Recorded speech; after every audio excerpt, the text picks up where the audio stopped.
너 분수도 모르고 그 화상 입은 붕대 손으로 어딜 나타나? 부정타게 소금 뿌리기 전에 당장 꺼져.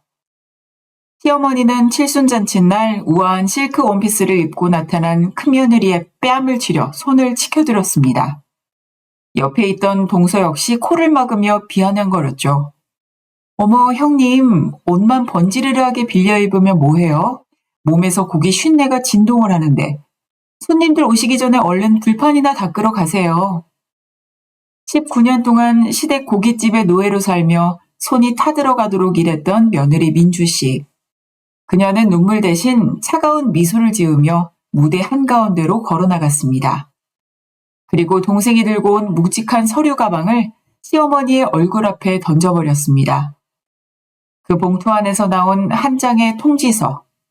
그 속에 적힌 숫자를 본 시댁 식구들의 얼굴은 순식간에 잿빛으로 변해버렸습니다. 오늘의 사연 시작합니다. 안녕하세요. 오늘 제가 들려드릴 이야기는 참으로 길고도 시린, 하지만 마지막은 눈부시게 찬란했던 제 19년 인생의 기록이에요.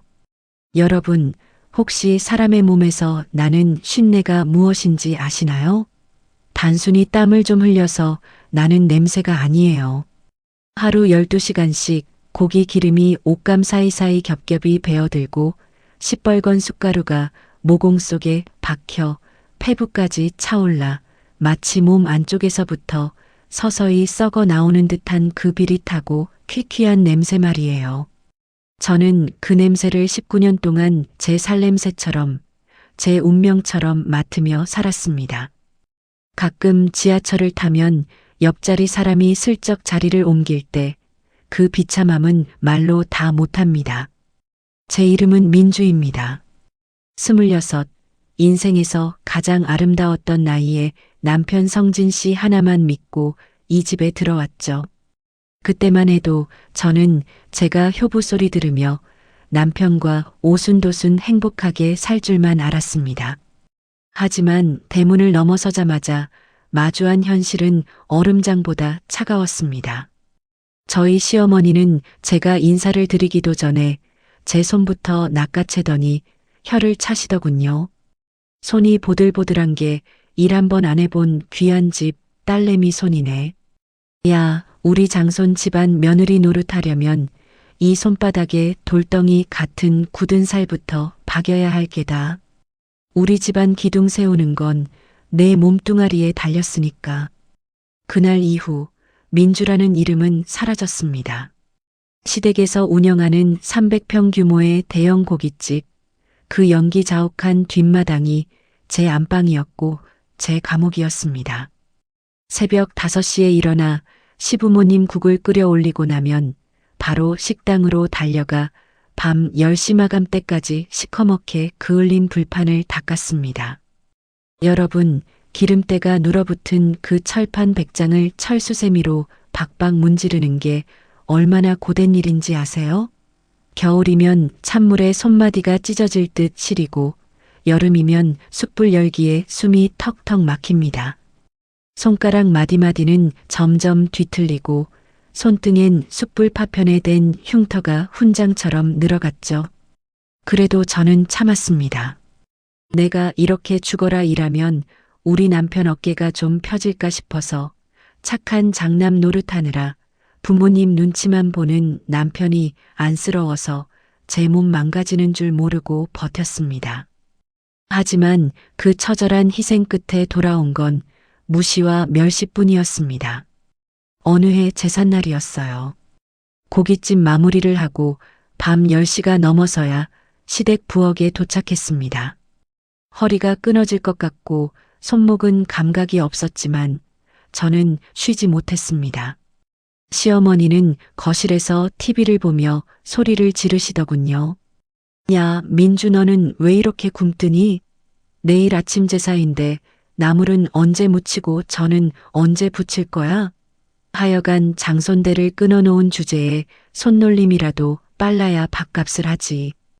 어디서 쉰내나는 몸을 끌고 들어와서 엄살이야? 애를 못 낳는 게 제 탓인가요?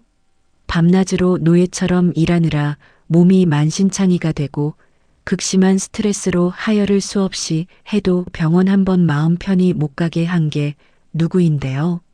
손목이 너무 저려 파스라도 하나 붙이려는데 시어머니가 다가와 제 팔뚝을 찰싹 때리며 파스를 빼앗아 던졌습니다. 이게 비싼 파스를 아무데나 붙여. 그리고 그 파스 냄새.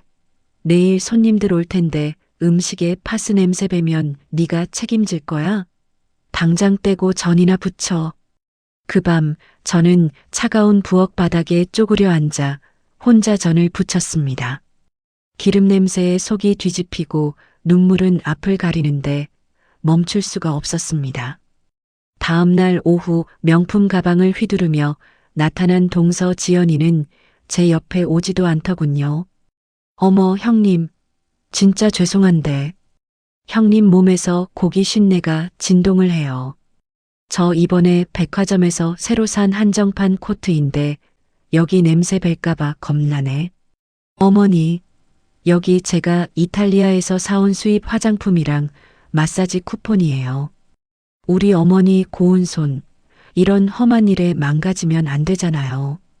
그때 우리 시어머니 표정 보셨어야 합니다. 입이 귀에 걸리셔서는 지연이 손을 소중하게 어루만지며 그러시더군요. 아이고, 우리 둘째 며느리. 이 귀한 손 다치면 어쩌나. 너는 이런 험한 일 절대 하지 마라. 저기 큰애가 고기 굽는 건 선수잖니. 야, 큰애야. 너 동서 왔으니까 저기 한우 최상급으로 가져다가 좀 구워봐라. 너는 불판 닦는 게 직업이니까 네가 구워야 제일 맛있지 않겠니? 동서가 가져온 돈 봉투와 화장품만 챙기며 저를 전문 고기 굽는 노예 취급하던 그 모습들. 제가 새벽부터 밤잠 설쳐가며 준비한 제사상은 거들떠보지도 않고 지연이가 사온 뷔페 음식만 칭찬하던 그 입술들. 저는 그날 결심했습니다. 아니, 사실은 영혼이 죽어버린 건지도 모릅니다. 그래, 나는 이 집안의 그림자구나. 죽어서나 이 앞치마를 벗을 수 있는 노예구나 하고 말이죠. 그때 제 나이 겨우 45이었습니다. 남들은 꽃구경 가고 예쁜 옷 입을 때 저는 숟가루에 얼굴을 묻고 살았습니다. 하지만 여러분, 세상에 영원한 어둠은 없더라고요. 제 19년의 피눈물이 어떻게 거대한 사이다가 되어 돌아오는지 이제부터 본격적으로 들려드릴게요. 제2장 화상 입은 손, 그리고 남편의 눈물. 여러분, 사람의 몸이라는 게 참 정직하면서도 무섭습니다. 19년 동안 매일같이 고기 기름을 뒤집어 쓰고 숟가루를 마시며 버텼는데 그날은 유독 몸이 천근만근 무거웠어요. 눈꺼풀은 내려앉고 손가락 마디마디가 퉁퉁 부어올라 젓가락질조차 힘들 정도였죠. 사건은 고깃집 마감 직전 손님들이 썰물처럼 빠져나간 밤 10시쯤 터졌습니다. 저는 비틀거리는 몸을 이끌고 뜨겁게 달아오른 수통들을 정리하고 있었습니다. 그런데 갑자기 앞이 핑 돌더니 중심을 잃고 말았습니다. 하는 짧은 비명과 함께 제 오른손 위로 시뻘건 숫덩이들이 폭포수처럼 쏟아졌어요. 칙! 여러분, 그 소름 끼치는 소리를 아시나요? 고기가 구워지는 소리가 아니라 제 생살이 타들어가는 소리였습니다. 순식간에 코끝을 찌르는 단백질 타는 냄새와 함께 말로 형용할 수 없는 뜨거움이 제 뇌를 관통했습니다. 너무 고통스러우면 비명조차 안 나온다더니 제가 딱 그랬습니다. 그저 바닥을 구르며 타들어가는 제 손을 부여잡고 꺽꺽댈 뿐이었죠. 응급실로 실려가는 차 안에서 저는 정신을 잃었다 깨기를 반복했습니다. 차가운 병원 침대에 누워 거지에 감긴 제 손을 보는데 의사 선생님의 목소리가 멀리서 들려오더군요. 심재성 화상입니다. 신경까지 손상됐을 가능성이 커서 수술을 해도 예전처럼 손을 자유롭게 쓰기는 힘들 겁니다. 흉터도 크게 남을 거고요. 그 말을 듣는데 눈물이 주르륵 흘렀습니다. 19년 동안 이 손으로 불판을 닦고 시댁 식구들 뒷바라지를 했는데 이제 이 손이 쓸모 없어졌다니 앞으로 내 인생은 어떻게 되는 걸까 싶어 눈앞이 캄캄해졌습니다. 그런데 여러분, 제 몸의 고통보다 더 잔인한 칼날이 제 심장을 찌른 건 바로 그 다음이었습니다. 응급실 복도에서 제 남편 성진 씨가 시어머니 한 여사에게 전화를 걸었습니다. 옆에서 듣는 제 귀에도 시어머니의 앙칼진 목소리가 생생하게 들려왔죠. 남편은 울먹이며 사정했습니다. 어머니, 민주가 지금 화상을 크게 입어서 응급실이에요. 손이 다 타버렸대요. 수술해야 할지도 모른다는데 어떡해요. 그런데 수화기 너머로 들려온 한 여사의 첫마디가 뭔지 아십니까? 야, 성진아, 너 지금 제정신이니? 내일 모레가 내 애비 칠순인 거 몰라? 걔는 꼭 그렇게 중요한 날 앞두고 사고를 쳐서 사람 진을 빼요. 손 좀 대인 게 무슨 대수라고 유난스럽게 응급실까지 가? 대충 약 바르고 지금 당장 집으로 보내. 남편은 믿을 수 없다는 듯 목소리를 높였습니다. 어머니, 지금 민주 손이 다 짓물러 터졌다고요. 의사가 평생 장애가 남을 수도 있다는데 어떻게 그런 말씀을 하세요? 장애? 야, 걔 원래 애도 못 낳아서 구실 못하던 몸뚱아리 아니니?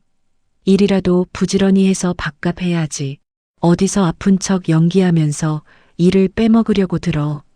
당장 시장 가서 문어랑 전복 봐놓으라고 해. 내일 아침까지 안 오면 나 그 잔치상 엎어버릴 줄 알아. 뚝 끊긴 전화기 소리가 응급실의 정적 속에 울려 퍼졌습니다. 평생 부모님 말씀이라면 하늘처럼 모시던 남편이었습니다. 성진아, 네가 참아라. 성진아, 네가 장남 아니냐라는 말에 족쇄를 차고 살던 그 사람이었습니다. 그런데 그날 남편은 처음으로 제 앞에서 폭발했습니다. 으악! 짐승 같은 비명을 지르며 손에 쥐고 있던 핸드폰을 바닥에 내동댕이 쳤습니다. 박살난 핸드폰 조각들이 복도 사방으로 튀어나갔고 남편은 제 침대 옆에 무릎을 꿇고 주저앉아 오열하기 시작했습니다. 민주야, 미안하다. 내가 정말 미안해. 내가 못나서, 내가 힘이 없어서 너를 이 지옥 같은 집에 밀어 넣었어. 나 마트 물류 창고에서 온종일 카트 밀고 창고에서 박스 나르면서 내 허리가 끊어질 것 같아도 너만 생각하며 버텼어. 너 하나 지켜주고 싶어서 우리 나중에 작은 집이라도 하나 사서 나가 살려고 그 수모를 다 참았는데 남편은 제 화상 입은 손을 차마 만지지도 못하고 허공에서 손을 파르르 떨며 말을 이었습니다. 그런데 저 사람들은 사람이 아니야. 자기 자식 학비 대주고 병원 차려준 며느리가 죽어나가는데 칠순 잔치 타령이라니. 이제는 안 되겠다. 민주야, 우리 더 이상 이렇게는 살지 말자. 나 이제 장남 안 해. 부모 자식 인연 끊어도 좋으니까 너 하나만 사람답게 살게 해줄게. 남편의 눈물 젖은 눈동자 속에서 저는 생전 처음 보는 광기를 봤습니다.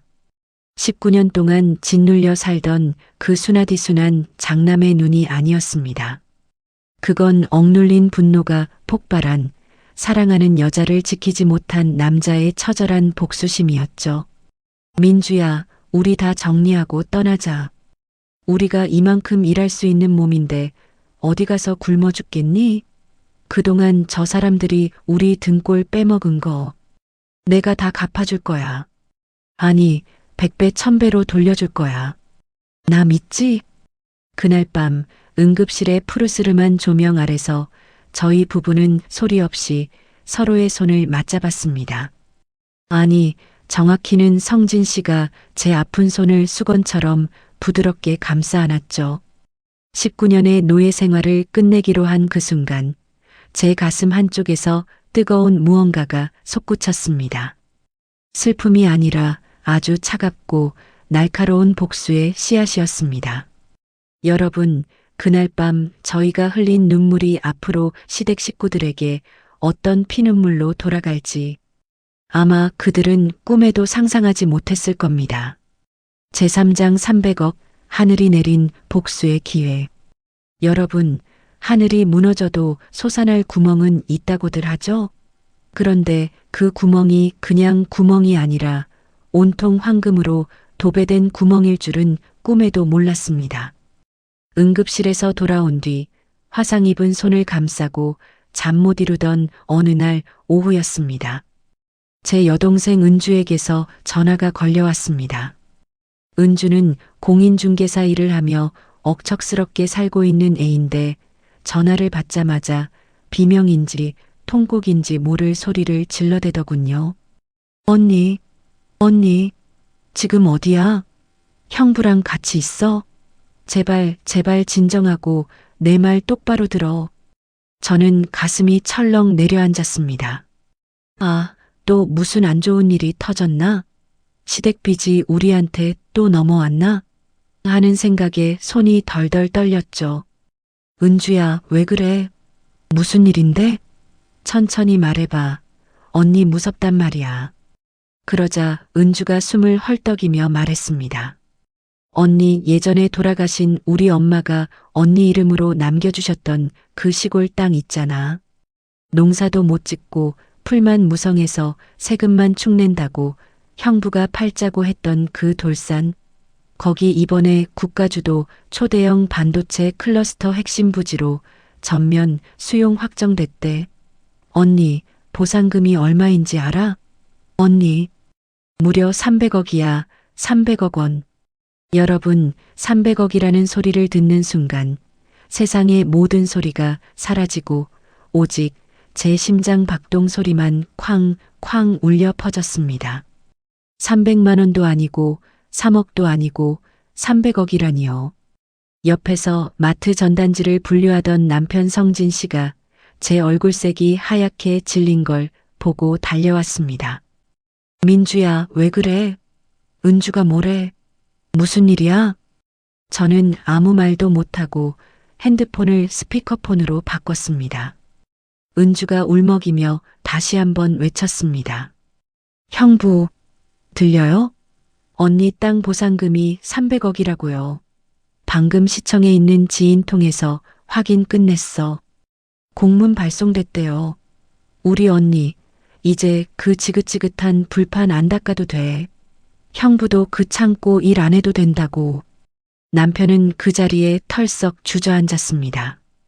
그리곤 한참을 멍하니 허공을 응시하더니 갑자기 얼굴을 감싸쥐고 어깨를 들썩이며 울기 시작했습니다. 19년 동안 부모님 등살에 동생 학비에 아내 고생시키는 죄책감에 짓눌려 살던 그 고집센 장남이 어린아이처럼 꺼이꺼이 울었습니다. 그러다 갑자기 미친 사람처럼 웃음을 터뜨리더군요. 하하, 하하하, 민주야 들었어? 정말 하늘이 도우시는구나. 우리 엄마가 하늘에서 너 고생한 거 다 보시고 보상을 내려주시는 거야. 하하. 하지만 남편의 웃음소리는 이내 차갑게 식었습니다. 남편은 눈물을 닦고 제 화상 입은 손을 지그시 바라보았습니다. 평소에 순둥이 같던 남편의 눈빛이 그렇게 날카롭게 빛나는 건 처음 봤습니다. 민주야, 이 돈. 절대 저 사람들에게 먼저 알리지 말자. 그들이 내 진심을 짓밟고 내 건강을 갉아먹은 대가가 얼마나 처참한지 우리가 직접 보여주자.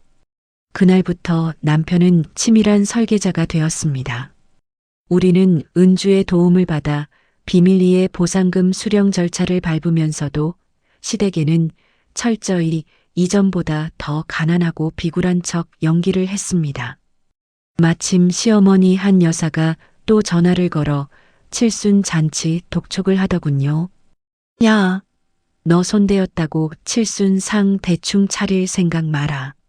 진철이네 장인어른 오시는데 네가 만든 그 쉰내 나는 나물이라도 내놔야 면이 설 거 아니니? 그리고 너희 이번에 잔치 비용으로 300만 원은 보태야 한다. 지연이는 가방 사온다니까 너희는 현금으로 가져와. 남편은 제 옆에서 전화를 뺏어 들더니 아주 비굴하고 처량한 목소리로 대답했습니다. 어머니, 저희 지금 방 뺄 보증금도 모자라서 힘들어요. 그래도 아버지 칠순인데 민주가 아픈 손 이끌고 시장 봐서 직접 상 차릴게요. 민주가 고집부리네요. 자기가 꼭 직접 해드려야겠다고요. 걱정 마세요. 시어머니는 혀를 차며 에휴 그래. 장남이라는 놈이 돈은 못 벌어도 몸으로라도 때워야지. 그래, 민주 개시켜서 전복이랑 문어는 꼭 시장에서 떼오라고 해라. 라며 콧노래를 부르며 전화를 끊었습니다. 그뿐만이 아니었습니다. 동서 지연이는 카톡으로 제 가슴을 후벼 파는 메시지들을 보내왔습니다. 형님, 이번 칠순 상 메뉴 제가 짰거든요. 아버님 좋아하시는 전복 갈비찜이랑 수삼 샐러드는 필수인 거 아시죠? 아, 그리고 형님 옷 좀 신경 써서 입고 오세요. 최 회장님 오시는데 그 식당 앞치마 냄새나는 옷 입고 오면 저 진짜 창피해서 고개 못 들어요. 저는 화상 입은 손에 진물이 배어나오는 거즈를 감은 채 핸드폰 액정을 뚫어지게 쳐다봤습니다. 예전 같으면 화장실에 숨어 눈물을 훔쳤겠지만 그날은 달랐습니다. 저는 차갑게 가라앉은 눈으로 거울 속의 저를 보며 조용히 의조렸습니다. 그래요, 어머니. 지연아, 당신들이 그토록 원하던 그 화려하고 비싼 칠순상, 제가 아주 특별하게 당신들 평생 기억에 남을 정도로 차려드릴게요. 기대해도 좋아요. 남편은 제 어깨를 감싸 안으며 비밀스럽게 말했습니다. 민주야, 호텔 출장 뷔페 예약했어. 은주가 아는 최고급 셰프들로. 그리고 네가 입을 옷, 네가 신을 구두. 세상에서 제일 비싼 걸로 준비할 거야. 그날 저들이 발등을 찍으며 후회하게 만들자. 여러분, 폭풍 전야의 고요함이 가장 무서운 법이라죠? 저희 부부는 겉으로는 시어머니의 온갖 구박을 다 받아내며 속으로는 칼을 갈았습니다. 19년의 서름이 고스란히 담긴 그 칼날 말입니다. 시어머니가 야, 민주 너는 왜 대답이 없니? 라고 소리칠 때마다 저는 속으로 숫자를 셌습니다. 하나, 둘, 셋. 이제 곧 당신들의 세상이 무너질 시간입니다. 제사장 폭풍 전야의 고요, 그리고 눈부신 변신. 여러분, 그 300억이라는 숫자를 듣고 난 뒤부터 칠순 잔치 당일까지의 그 며칠간 제 인생에서 가장 기묘하고도 고요한 시간이었습니다. 겉으로는 평소와 다름없이 고깃집 뒷마당에서 불판을 닫고 시어머니의 독촉 전화를 받았지만 제 마음속에선 이미 거대한 폭풍이 휘몰아치고 있었거든요. 시어머니 한 여사는 잔치를 사흘 앞두고 1시간 간격으로 전화를 해댔습니다. 야, 너 시장은 다 봐놨어? 문어는 제일 큰 놈으로 삼고 전복은 완도산으로 미리 주문해놨냐고. 이번에 진철이네 장인 어른인 김 회장님 오시는 거 알지? 그분 눈밖에 나면 너는 그날로 내 손의 제삿날인 줄 알아라. 수화기 너머로 들려오는 그 날카로운 목소리에 평소 같으면 가슴이 철렁 내려앉고 내 어머니 하며 벌벌 떨었겠지만 그날은 달랐습니다. 저는 화상 입은 손에 붕대를 칭칭 감은 채 무표정한 얼굴로 대답했죠. 네, 어머니. 걱정 마세요. 제가 아주 평생 잊지 못할 상을 차려드릴게요. 시어머니는 제 말투가 평소보다 차분한 게 마음에 안 들었는지 더 소리를 지르더군요. 이게 미쳤나? 어디서 꼬박꼬박 말대꾸야? 손 좀 대었다고 유세 부리는 거냐? 너 그날 손에 붕대 감고 나타나기만 해봐. 부정 탄다고 소금 뿌려버릴 테니까. 여러분, 저 그 말을 듣는데 웃음이 나더라고요. 19년 동안 제 손이 숟가루에 까매지고 기름 튀어 짓물러 터질 때는 한 번도 부정 탄다고 안 하시던 분이 이제 와서 잔치상에 붕대가 웬 말이냐니요. 저는 조용히 전화기를 내려놓고 19년 동안 제 몸의 일부 같았던 고기 기름때가 절어 씻어도 쉰내가 가시지 않던 그 낡은 앞치마를 쳐다봤습니다. 그리고는 가위로 그 앞치마를 갈기갈기 찢어버렸습니다. 서걱서걱 천이 잘려나가는 그 소리가 마치 제 노예 사슬이 끊어지는 소리처럼 경쾌하게 들리더군요. 드디어 칠순 잔치 당일 새벽이 밝았습니다. 새벽 4시 남편 성진 씨가 조용히 제 어깨를 흔들었습니다. 평소라면 시댁 부엌으로 달려가 탕을 끓이고 나물을 무쳐야 할 시간이었지만 우리는 그 정반대 방향으로 향했습니다. 남편은 미리 예약해둔 강남의 어느 최고급 뷰티 살롱 앞에 차를 세웠습니다. 민주야, 내리고 싶을 때 내려. 오늘부터는 네가 가고 싶은 곳만 가고 네가 서고 싶은 곳에만 서는 거야. 살롱 문이 열리고 들어선 그곳은 마치 다른 세상 같았습니다. 은은한 클래식 음악이 흐르고 공기 중에는 숟가루 냄새 대신 고급스러운 장미 향기가 가득했죠. 거울 앞에 앉은 제 모습을 보는데 갑자기 참았던 눈물이 왈칵 쏟아졌습니다. 거울 속에는 눈가가 움푹 패고 피부는 푸석푸석한 45살이라고는 믿기지 않을 정도로 늙어버린 한 여자가 서 있었습니다. 메이크업 아티스트가 제 얼굴을 보더니 조심스럽게 묻더군요. 사모님, 피부가 너무 건조하시고 피로가 많이 쌓이신 것 같아요. 오늘 특별한 날이신가 봐요? 그 사모님이라는 단어가 어찌나 낯설고 가슴이 아리던지요. 남편이 제 곁으로 다가와 제 거칠고 마디 굵어진 손을 꼭 잡아주며 아티스트에게 말했습니다.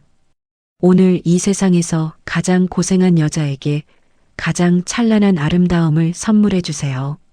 특히 이 손에 있는 상처들 가리지 마시고 가장 우아하게 보이도록 해 주십시오. 3시간이 넘는 시간 동안 제 머리카락은 실크처럼 부드럽게 펴졌고 숟가루에 찌들었던 모공 하나하나에 화사한 빛이 채워졌습니다.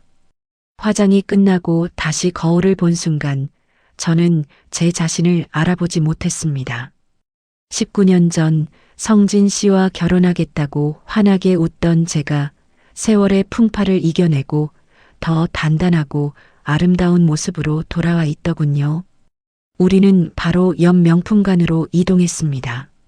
평소라면 가격표만 봐도 손이 떨려 근처에도 못 갔을 곳이었죠. 남편은 주저없이 아이보리색 실크 원피스와 그 위에 걸칠 고급스러운 캐시미어 코트를 골라주었습니다. 민주야, 이 옷은 내 희생의 대가야. 아이보리색은 이제 너한테 쉰내도 고기 기름기도 묻지 않을 거라는 약속이고 옷을 갈아입고 나오는데 매장 직원들이 일제히 고개를 숙이며 아름다우십니다. 고객님이라고 인사를 하더군요. 고객님, 고객님이라니요. 불판 닦는 식모가 아니라 300억 자산의 주인공이자 당당한 한 인간으로 대접받는 그 느낌.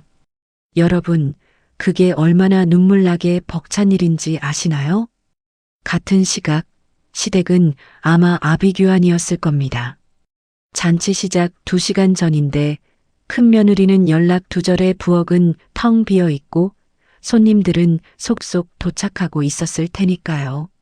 시어머니가 제 핸드폰으로 수십 통의 부재중 전화를 남기는 걸 보며 저는 차갑게 미소 지었습니다. 어머니, 지금 많이 당황스러우시죠? 하지만 조금만 기다리세요. 당신이 평생 구경도 못 해본 진짜 칠순상을 들고 제가 곧 갈 테니까요. 남편은 맞춤 정장을 입고 등이 곧게 펴진 모습으로 제 손을 잡아 차 문을 열어주었습니다. 우리는 이제 마지막 전장으로 향했습니다. 19년의 서름을 단 한 방에 날려버릴 그 통쾌한 반전의 무대로 말이죠.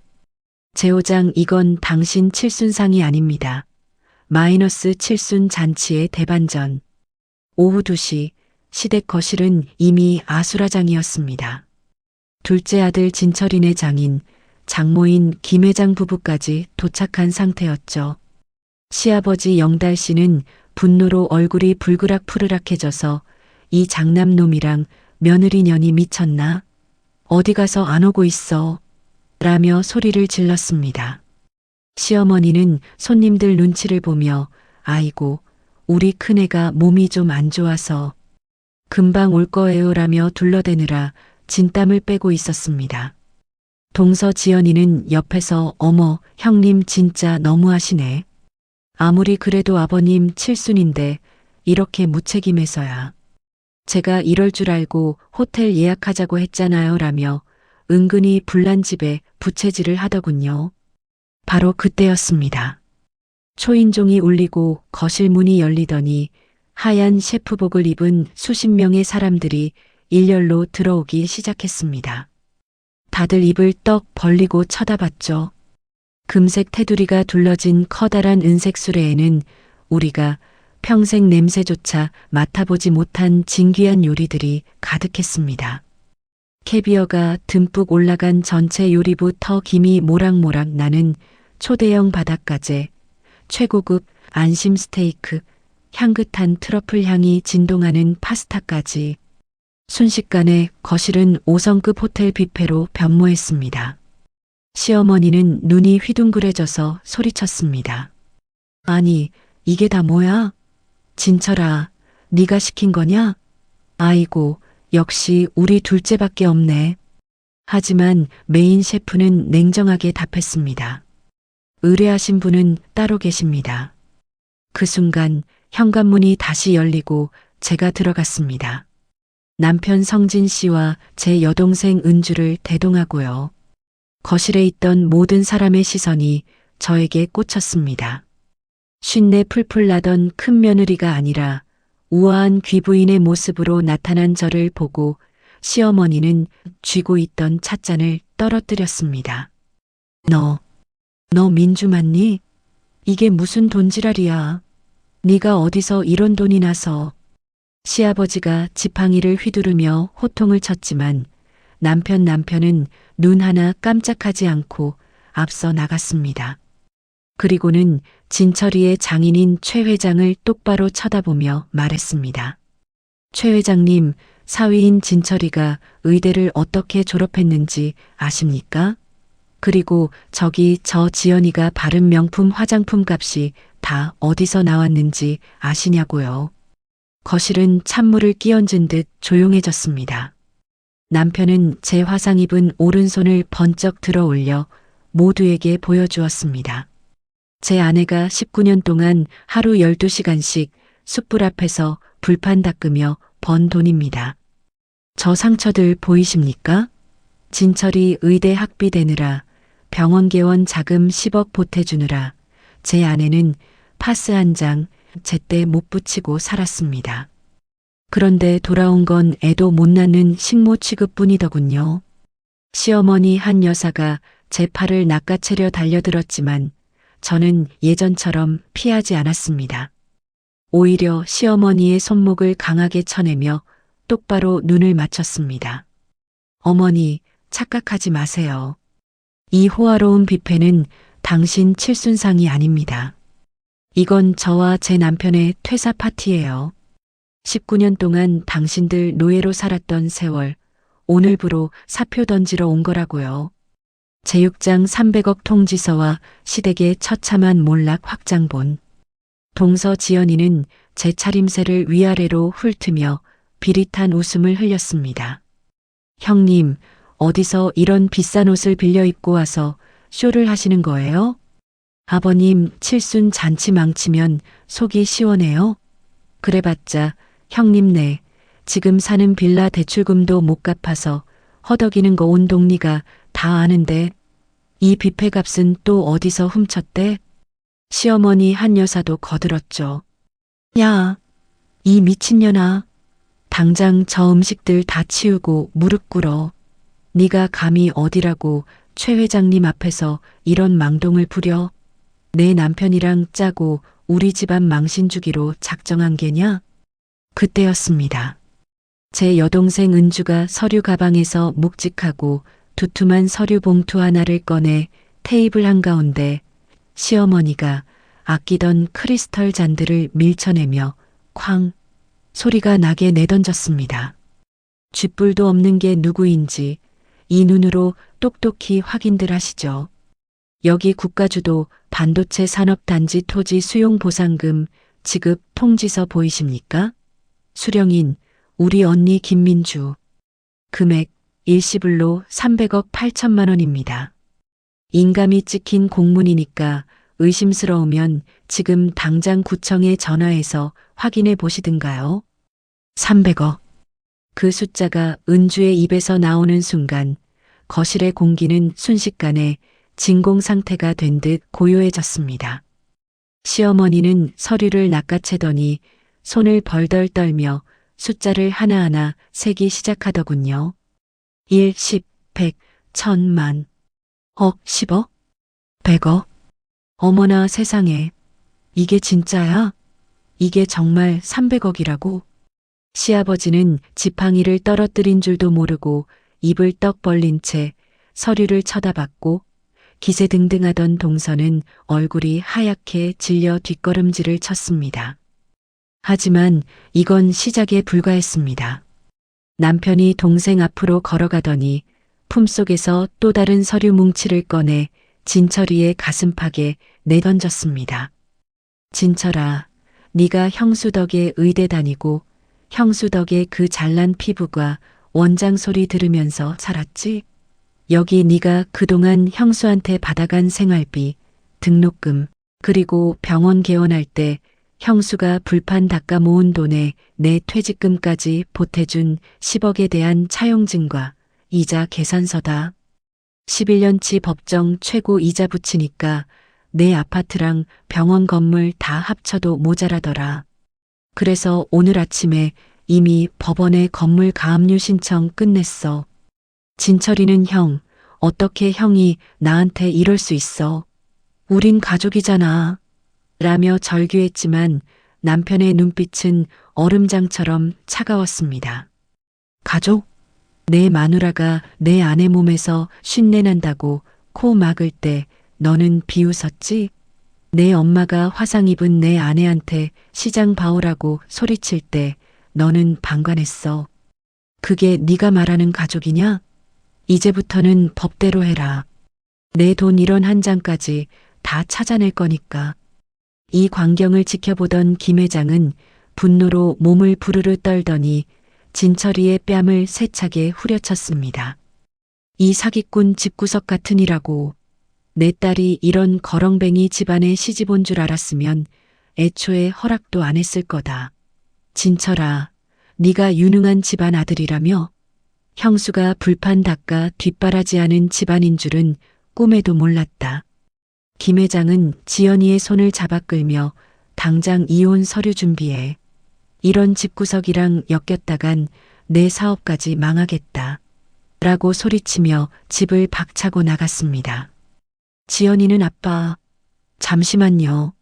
라며 울며 불렁 따라 나갔고 거실에는 망연자실한 시부모와 저희 부부만 남았습니다. 마지막으로 제가 시어머니 앞에 섰습니다. 시어머니는 제 옷자락을 붙잡으며 민주야, 내가 잘못했다. 내가 잠시 노망이 났었나 봐. 그 300억 그게 있으면 우리 진철이 병원도 살리고 이 집도 더 크게 키울 수 있잖니? 우리 다시 잘해보자, 응? 이라며 비굴하게 웃더군요. 저는 그 손을 조용히 뿌리치며 말했습니다. 어머니, 이 집 말이에요. 성진 씨가 밤낮으로 일해서 되찾은 성진 씨 명의 집인 거 잊으셨어요? 엊그제 은주통에서 이미 매매 계약 마쳤습니다. 다음 주에 새 집주인이 인테리어 공사하러 들어올 거예요. 어머니 아버님 짐 오늘 저녁까지 다 안 빼시면 전부 쓰레기차에 실려 나갈 겁니다. 뭐, 우리더러 이 나이에 길거리로 나앉으라는 거냐? 이 독한 년, 네가 그러고도 사람이야? 시어머니가 다시 악을 썼지만 저는 눈 하나 깜짝하지 않았습니다. 네, 어머니. 저 19년 동안 사람 아니었어요. 어머니가 시키는 대로 움직이는 기계였고 쉰내 나는 노예였죠. 이제야 비로소 사람으로 살려고요. 300억? 그 돈 당신들한테는 단 1원도 안 가요. 그건 제 피와 눈물이고 우리 엄마가 저 행복하라고 남겨주신 마지막 선물인데 제가 왜 당신들한테 줍니까? 저희는 뒤도 돌아보지 않고 그 집을 나왔습니다. 등 뒤로 시어머니의 곡소리와 시아버지의 고함 소리가 들려왔지만 제 발걸음은 그 어느 때보다 가벼웠습니다. 19년 동안 어깨를 짓누르던 그 무거운 쇠사슬이 비로소 끊어지는 소리가 들리는 듯 했습니다. 여러분, 돈으로 쌓은 성은 바람 한 번에 무너지지만 사람의 진심을 짓밟은 대가는 평생을 따라다니는 법입니다. 그날 이후 그 화려했던 시댁 식구들이 반지하 방에서 서로를 뜯어먹으며 산다는 소식. 저는 조금도 불쌍하지 않았습니다. 그게 바로 그들이 뿌린 씨앗의 결과니까요. 제7장 새로운 시작, 제주도의 푸른 밤. 여러분, 그 소동이 있고 나서 벌써 몇 달이라는 시간이 흘렀습니다. 가끔 창밖의 푸른 바다를 보고 있으면 지난 19년이 마치 길고 긴 악몽이었던 것처럼 느껴지기도 합니다. 궁금하시죠? 저를 식모보다 못하게 부려먹던 그 집구석 식구들이 지금 어떻게 되었는지 말이에요. 인과응보라는 말은 정말 틀린 게 없더라고요. 제 시동생 진철이네는 그날 이후 말 그대로 풍비박산이 났습니다. 지연이네 친정인 김 회장은 사기 결혼이라며 노발대발했고 진철이의 병원 가압류와 동시에 이혼 소송을 진행했대요. 제 남편이 걸어버린 가압류 때문에 진철이는 단 한 푼의 재산도 건지지 못한 채 거리로 쫓겨났고요. 지금은 기업형 피부과들에 밀려 폐업하고 여기저기 빚 독촉에 시달리며 노숙자나 다름없는 신세가 되었다고 하네요. 시부모님은 어떠냐고요? 참 기가 막힌 일이죠. 평생 장손 집안 체면 차리며 남들 무시하던 분들이 지금은 빚 한 점 안 들어오는 눅눅한 반지하 단칸방에서 산답니다. 곰팡내 나는 그 방에서 시어머니는 라면을 끓이다가도 제 생각이 나는지 멍하니 벽만 보고 있고 시아버지는 그때 내가 큰애한테 고맙다고 한마디만 했어도 이 꼴은 안 났다며 뒤늦은 후회를 하신다더군요. 시어머니는 대체 제 번호를 어떻게 알아냈는지 하루에도 수십 번씩 전화를 걸어옵니다. 민주야, 내가 잘못했다. 내가 죽을 죄를 졌어. 진철이가 지금 술만 마시고 제정신이 아니야. 한 번만, 딱 한 번만 도와줄래? 너 300억이나 있다며. 그 돈 조금만 있으면 우리 다시 예전처럼 살 수 있잖니? 수화기 너머로 들려오는 그 비굴한 울음소리를 들으며 저는 조용히 통화 종료 버튼을 눌렀습니다. 그리고는 그 번호를 완전히 수신 차단해버렸죠. 여러분 중에 저보고 너무 독한 거 아니냐고 하시는 분들도 계실지 모르겠습니다. 하지만 저는 압니다. 용서는 사람이 하는 거지 남의 피눈물을 짜내며 호의호식하던 악마들에게 하는 게 아니라는 거요. 제가 그들을 용서하면 19년 동안 찬 바닥에서 울던 제 청춘이 너무 가엾잖아요. 지금 저는 어디에 있을까요? 저는 지금 제주도의 어느 고즈넉한 바닷가 마을에 와 있습니다. 아침에 눈을 뜨면 커다란 통창 너머로 에메랄드빛 바다가 한눈에 들어오는 작고 예쁜 타운하우스예요. 19년 동안 제 눈앞엔 시커먼 숯불 연기와 기름때 묻은 불판뿐이었는데 이제는 매일 아침 눈부신 햇살이 제 침대 위를 비춥니다. 오늘 아침에도 남편은 바다 산책을 마치고 돌아와 제 손에 부드러운 핸드크림을 정성스럽게 발라주었어요. 남편은 제 뒤틀린 손마디와 화상 흉터를 하나하나 어루만지며 속삭이더군요. 민주야, 그거 알아? 이제 내 손에서 고기 쉰내 하나도 안 나. 은은한 꽃향기만 가득해. 이 손, 이제 내가 평생 꽃길만 걷게 해줄게. 남편의 그 말 한마디에 지난 세월의 응어리가 녹아내리는 기분이었습니다. 남편도 이제는 마트 물류 창고의 무거운 짐 대신 마당에 있는 작은 정원을 가꾸며 살고 있어요. 굽었던 그의 등은 이제 곧게 펴졌고 부모님 눈치 보느라 늘 그늘져 있던 얼굴엔 이제야 제 나이다운 평온함이 자리 잡았습니다. 제 오른손에는 아직도 흐릿한 화상 흉터가 남아 있습니다. 예전에는 이 손이 너무 부끄러워서 사람들 앞에 내놓지도 못했어요. 하지만 지금은 아닙니다. 오히려 이 흉터가 자랑스럽습니다. 모진 풍파를 다 견뎌내고 마침내 제 인생의 주인으로 우뚝 선 저 자신을 보여주는 증거 같거든요. 여러분, 세상에 당연한 희생이란 건 없습니다. 가족이라는 이름으로, 장남이라는 이유로 누군가의 헌신을 당연하게 여기는 순간 그 소중한 사람은 영영 떠나가 버리게 돼요. 지금 혹시 제 사연을 들으며 남몰래 눈물을 훔치고 계신 분들이 계신가요? 부디 용기를 내세요. 당신은 사랑받기에 충분한 사람이고 당신의 인생 또한 충분히 찬란할 자격이 있으니까요.